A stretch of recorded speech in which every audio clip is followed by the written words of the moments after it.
हिमाचल की राजधानी शिमला के संजौली में अवैध मस्जिद का मामला लगातार तूल पकड़ता जा रहा है। सुर्खियों में रहने वाली इस विवादित 4 मंजिला मस्जिद में अवैध निर्माण को लेकर 5 अक्टूबर को नगर निगम की कोर्ट में सुनवाई हुई। कोर्ट ने फैसला सुनाते हुए सभी विवादों पर पूर्ण विराम लगा दिया है। फैसले में कहा गया कि मस्जिद के ऊपर की 3 मंजिलें गैर कानूनी रूप से बनी हैं।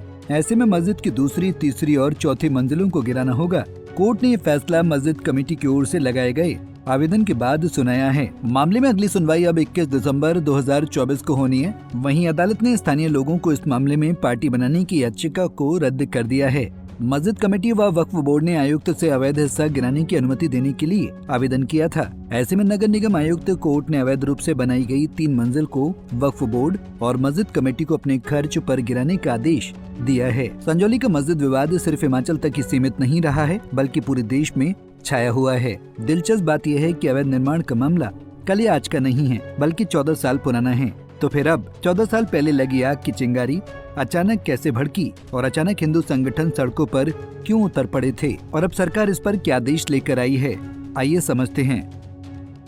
दरअसल ये पूरा मामला शिमला के संजौली में जो 5 मंजिला मस्जिद बनाई गई है उससे जुड़ा है। आरोप है कि इस मस्जिद को बिना किसी मंजूरी के 5 मंजिल तक बनाया गया है। इस मस्जिद का निर्माण 2009 में शुरू हुआ था, लेकिन इसे लेकर विवाद 2010 में शुरू हुआ। विवाद बढ़ने के 2 साल बाद यानी 2012 में वक्फ बोर्ड ने मस्जिद बनाने को मंजूरी दे दी थी, लेकिन नगर निगम की आपत्ति पर 2013 में एक अन्य व्यक्ति ने मस्जिद की ओर से 1 मंजिल का प्रस्तावित नक्शा नगर निगम में दिया था, जिसके बाद 2018 तक मस्जिद कमेटी ने बिना किसी वैध मंजूरी के 5 मंजिला इमारत बना डाली थी। तभी से इस मस्जिद को लेकर विवाद बहुत ही ज्यादा बढ़ गया था। इस पूरे विवाद पर लोगों का कहना है कि ये मस्जिद अवैध रूप से बनी हुई है, जिसको जल्द से जल्द ध्वस्त किया जाना चाहिए। बीते दिनों इस मामले में हिंदू संगठन के नेताओं ने भी अपना कड़ा विरोध जताया था। उनकी भी यही मांग थी कि प्रदेश भर में बनी सभी मस्जिदों की जाँच की जानी चाहिए। गौरतलब है कि हिमाचल प्रदेश में इन दिनों मस्जिदों को लेकर बवाल छिड़ा हुआ है और ये विवाद तब से उठा है जब 30 अगस्त को हिमाचल प्रदेश के शिमला मल्याणा गांव में 2 समुदायों के बीच विवाद हुआ था। दोनों के बीच मारपीट हुई थी। इसमें स्थानीय दुकानदार यशपाल सिंह घायल हो गए। बताया गया कि विशेष समुदाय से जुड़े शख्स ने यशपाल के सिर पर रॉड से हमला किया था। इस हमले के विरोध में 2 सितंबर को स्थानीय लोगों की भीड़ शिमला के ही एक इलाके संजौली पहुँच गयी थी। भीड़ ने मस्जिद को अवैध करार दिया और उसको जल्द से जल्द गिराने की मांग की थी। फिर इसे लेकर 11 सितंबर को पुलिस और प्रदर्शनकारियों के बीच झड़प की खबर सामने आई।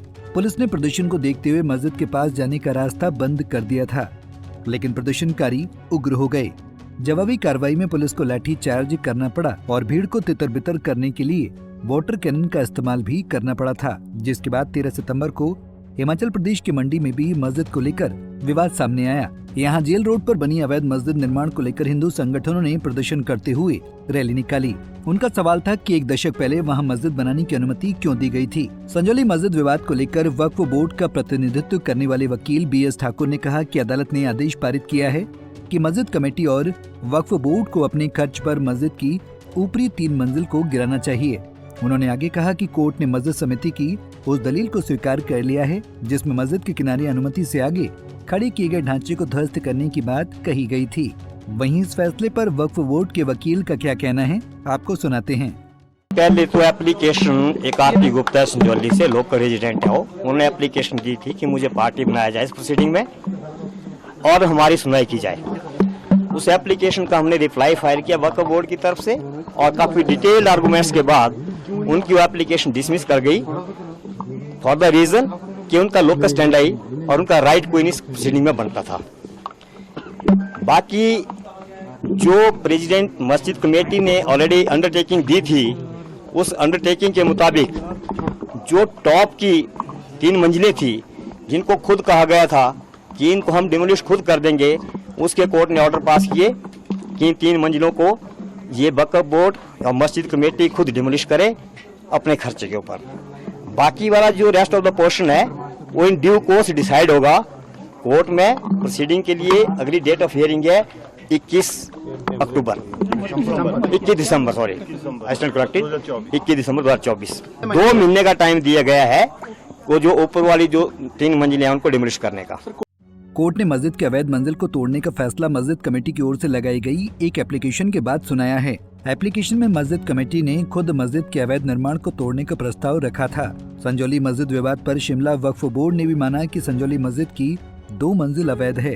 ध्यान देने वाली बात यह है कि संजौली मस्जिद कमेटी ने शांति और सद्भाव के लिए अवैध हिस्से को गिराने की पेशकश की थी। वहीं मंडी में तो मुस्लिम समुदाय के लोगों ने खुद ही मस्जिद के अवैध हिस्सों को हथौड़ों से तोड़ दिया था। आपको बता दें, स्थानीय लोगों की तरफ से पेश हुए वकील जगतपाल ठाकुर ने दावा किया कि जमीन पर ये मस्जिद बनी हुई है, वो जमीन सरकारी है और उन्होंने इस केस से जुड़े हुए पिछले डेटा को भी सामने रखा है। सर, आज कोर्ट में जो फैसला आया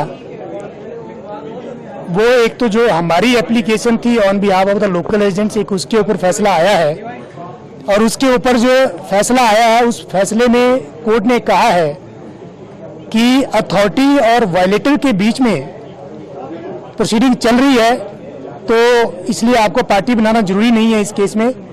लेकिन हमें उस बात से कोई ज़्यादा फर्क पड़ता नहीं है। हमारी जो प्रेयर थी इस केस में कि हमें पार्टी बनाया जाए और जो इलीगल कंस्ट्रक्शंस को तोड़ा जाए, तो हमें खुशी इस बात की है कि जो 15 साल से नहीं हो पाया, हम लोगों के लोकल रेजिडेंट्स के कोर्ट में आने से कम आज 3 फ्लोर जो है उसको डिसमेंटल करने का ऑर्डर आया है और वो डिसमेंटल करने का order with in 2 month from the receipt of the certified copy on the cost and risk of the president of the Sanjauli मस्जिद कमेटी। और उसके बाद जो 2 फ्लोर बचती है, ग्राउंड फ्लोर और फर्स्ट फ्लोर, वो इलीगल है या इलीगल है, इसके ऊपर जो अगली सुनवाई है वो 21 दिसंबर को होने जा रही है। तो मुझे लगता है कि आज का जो फैसला है वो एप्रिशिएट करना चाहिए और 15 साल के बाद जो है ये फैसला आया है, तो इस बात से हम सभी खुश हैं जी। हालांकि इस मस्जिद को लेकर पूरे प्रदेश में सियासी संग्राम देखा जा रहा है। ये मुद्दा हिमाचल प्रदेश विधानसभा में भी पहुंचा था, जहां ग्रामीण विकास मंत्री अनिरुद्ध सिंह ने विध्वंस का समर्थन किया था और मुख्यमंत्री सुखविंदर सिंह सुक्खू ने इस बात पर जोर दिया था कि राज्य के सभी निवासी बिना किसी भेदभाव के बराबर सम्मान के पात्र हैं। फिलहाल आयुक्त के निर्देश के बाद मस्जिद समिति के अध्यक्ष मोहम्मद लतीफ ने कहा कि हमने 12 सितंबर को मस्जिद की अनधिकृत मंजिलों को गिराने की पेशकश की थी और हमें आदेश से कोई आपत्ति नहीं है। हम अनधिकृत मंजिलों को गिराने के लिए तैयार हैं। फिलहाल अब इस पर लोगों का सवाल है कि जब शिमला में 3.5 मंजिल से ज्यादा किसी भी इमारत के निर्माण पर सख्त प्रतिबंध है, तो फिर शिमला के संजौली इलाके में सरकारी जमीन पर 5 मंजिला अवैध मस्जिद का निर्माण कैसे हुआ? और अब जब सरकार को ये पता चल गया कि ये मस्जिद गैर कानूनी तरीके से बनाई गई है, तो सरकार इसके खिलाफ कार्रवाई क्यों नहीं कर रही है? Bureau report, Punjab Kesari TV. हमसे जुड़े रहने के लिए हमारे YouTube चैनल को सब्सक्राइब करें और नई वीडियो की नोटिफिकेशन के लिए बेल आइकॉन को दबाएं।